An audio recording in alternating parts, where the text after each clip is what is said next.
تعال خلها وصلت.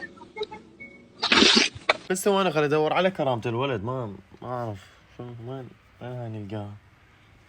ابلع.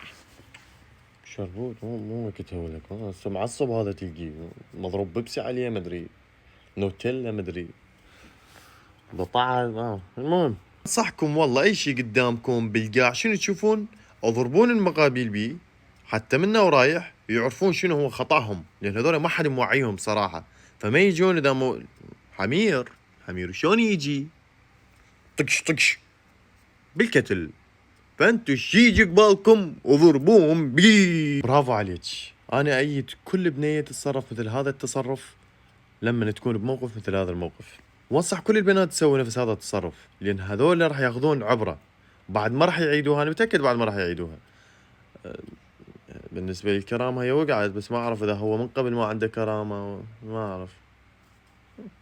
لا يوجد لديهم كرامة مثل ما قلت أنت. انت منين طلعت ولك؟ نعم مثل ما قالوا حربوت. انت منين طلعت هاي؟ ليش يصير هاي؟ لا والله طلعوا لك 3 اصوات ولك غير صوتي، يعني راح تصيرون مسخرة كلش. تعبتوني وتعبتوا نفسيتي. اعقلوا لكم اعقلوا.